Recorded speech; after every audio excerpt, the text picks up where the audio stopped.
Assalamualaikum teman-teman. Halo. Assalamualaikum. Selamat datang di channel Eteh dan Akang di Itali. Buat teman-teman yang belum kenal, perkenalkan aku Tehani dari Cianjur, Jawa Barat, dan Akang dari Italia, dan kami tinggal di Italia sekarang. Nah, di video kali ini kami mau lanjutin part yang kemarin. Buat teman-teman yang belum nonton part satunya, silahkan tonton dulu ya.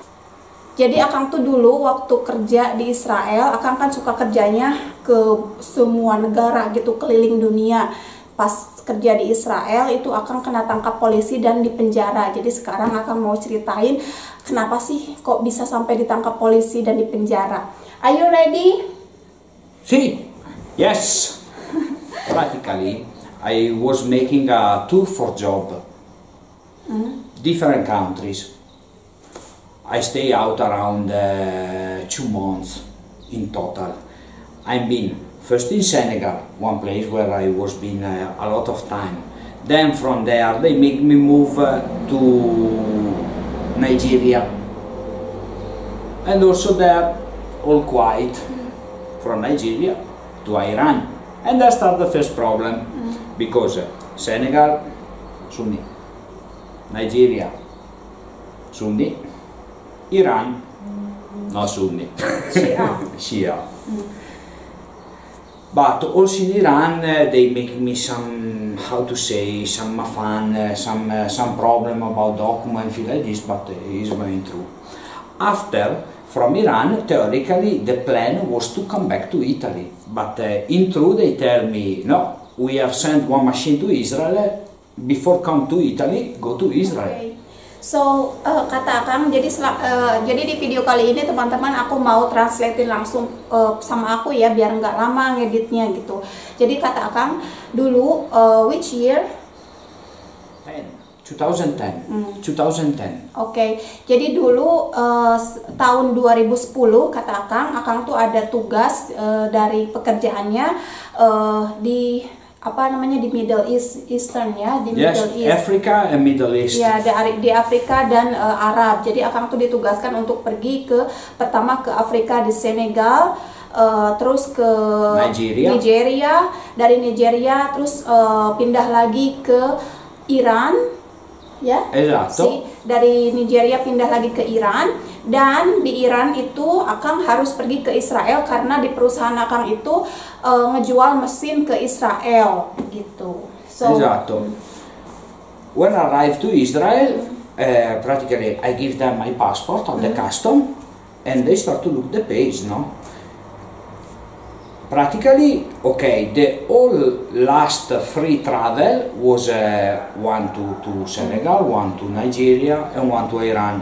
And the one of Iran they don't really like. Looks like they don't really like I was coming from Iran. But after they check also the job before I was been Lebanon, Jordania, all country very friend of Israel. So they start to think probably I was making some business like this.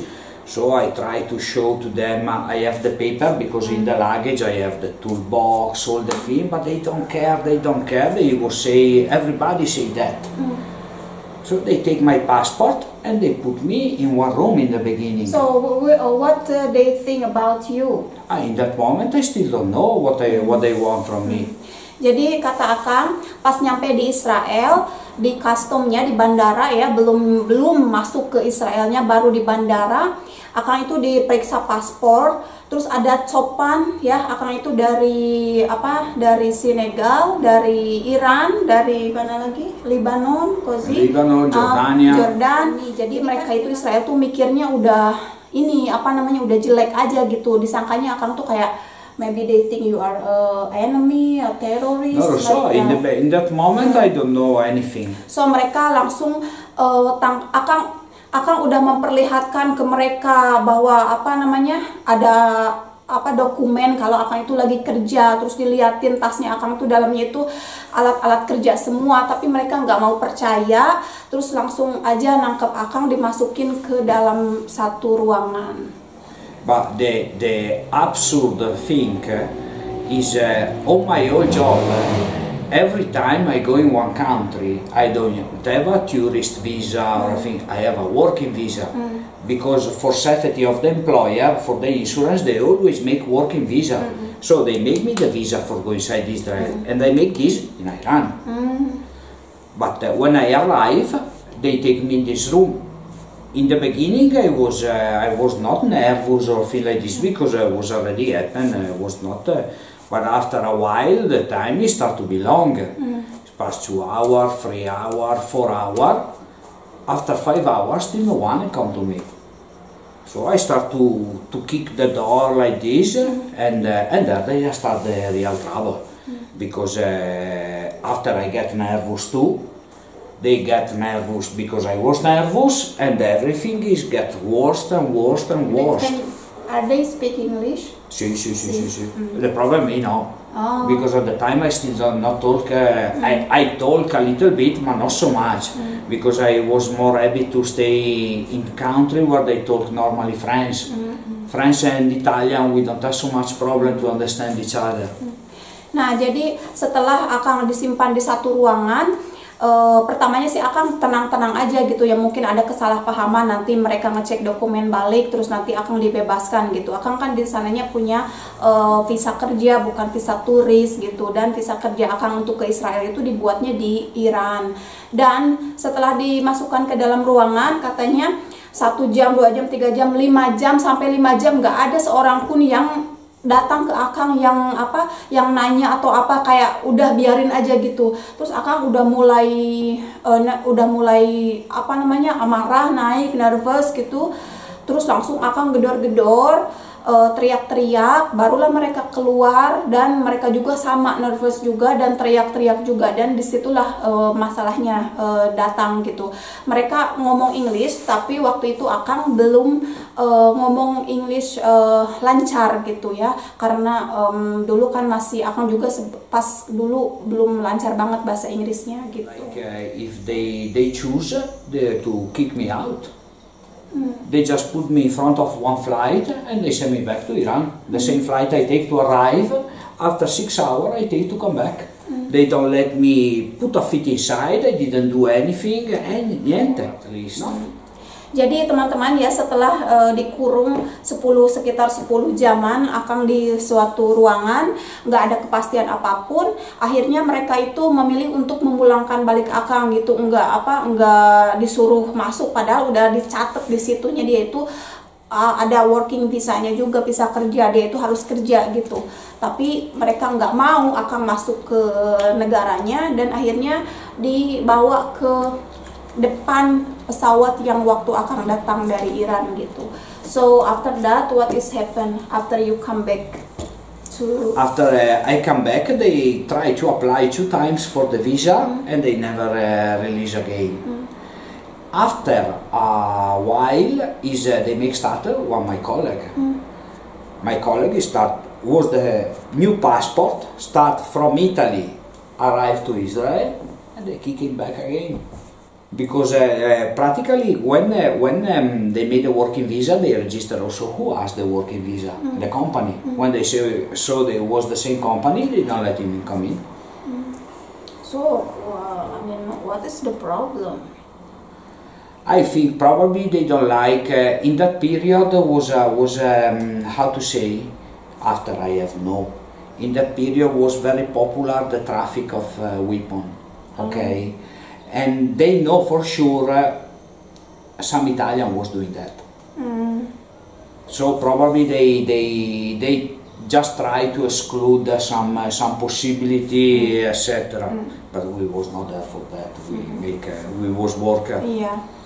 Jadi setelah dikembalikan, Akang mencoba lagi, perusahaan Akang mencoba lagi bikin bikin tiket lagi, bikin visa lagi untuk Akang ke sana, tetap nggak bisa, dan akhirnya nyuruh orang lain yang untuk pergi ke sana karena harus banget, karena mereka itu ngejual mesin ya ke Israel, jadi haruslah seorang pekerjanya gitu untuk ke sana. Biasanya kan si mesin itu kalau bukan ahlinya, kalau bukan engineer-nya yang buat, pabrik yang buat, nggak ada yang bisa nyalain gitu teman-teman. Jadi salah satu harus ke sana nyalain, makanya si perusahaannya nyuruh orang lain selain Akang untuk ke Israel, dan setibanya teman Akang ke Israel tetap dikembalikan lagi ke Italia. Dan aku nanya ke Akang, kenapa sih masalahnya, kenapa gitu. Kata Akang mungkin waktu itu di tahun itu mereka curiga kalau orang Italia itu ke sana untuk bikin senjata, senjata kayak kayak pistol. See, any kind of weapon probably. Yes. Big, I think, weapon for war. Si kayak senjata kayak bom, berdil gitu, deret, machine gun. Machine gun. Soalnya kan di Italia itu ada pabriknya teman-teman, ada dekat rumah aku juga, nggak sekitar nanti maybe around 30 minutes there is Beretta is here 30 minutes. See. And then we have Frankie make the how to say, the cannon, the one big of the ship like this, the one like this. Yes. They are making here close.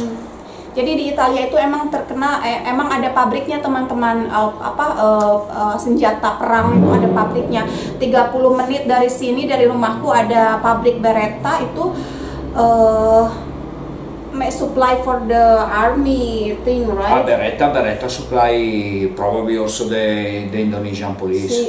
Jadi Isalot is very popular Beretta. Pabrik Beretta itu jadi nge-supply senjata untuk kayak army, polisi di seluruh negara teman-teman ya, ke setiap negara gitu. Dan maybe 20 menit kata Akang dari sini ada juga pabrik cannon atau tank baja ya kalau di kita mah gitu. Oh, like this. Si the word cannon, tank baja. Iya Cannon. Cannon kayak gitu. Aku setiap lewatin ke pabriknya senjata itu kan gede banget, ngeri gitu, kayak ngeri sedap gitu teman-teman ya. Top. Iya, soalnya terkenal Italia itu bukan hanya terkenal dengan spagettinya, dengan pastanya atau dengan pizzanya atau dengan weapon rifle. Iya. Terkenal juga dengan pabrik pabrik senjata dan marmer dari Italia itu paling mahal. Oke teman-teman, jadi segitu cerita dari Akang kelanjutan kemarin ya. Jadi sebenarnya nggak benar-benar di penjara sih, cuman misunderstanding aja. Jadi cuman salah paham gitu. Setelah 10 jaman baru Akang dikembalikan dan tetap nggak bisa datang ke sana begitu. Oke, jadi kita akhiri ya ceritanya, tamat sampai di sini, dan pasti ada cerita-cerita lainnya di video-video berikutnya, cerita tentang aku atau cerita tentang Akang. Next video I'm gonna show your pictures when you are a baby, a kiddo, and until we met and get married. Yeah. Also the one of the wedding you put. Yeah. Buat teman-teman yang penasaran, pengen lihat foto Akang pas masih bayi, masih kecil, dari bayi Akang udah gemuk. Jadi nantikan video berikutnya ya, makanya jangan lupa subscribe dan nyalakan juga loncengnya. Aku di sana akan bikin video dari ngeliatin foto-foto Akang pas masih kecil sampai ketemu dengan aku, sampai kami menikah. Nanti aku akan liatin foto-fotonya. Oke teman-teman, terima kasih sekali lagi sudah menonton. Dukung channel kami ya dengan like, subscribe, hatur nuhun, dan nyalakan juga loncengnya biar nggak ketinggalan jika aku upload sesuatu yang seru. Dan juga follow Instagram aku dan Facebook page aku jika berkenan. Terima kasih. Wassalamualaikum. Bye bye.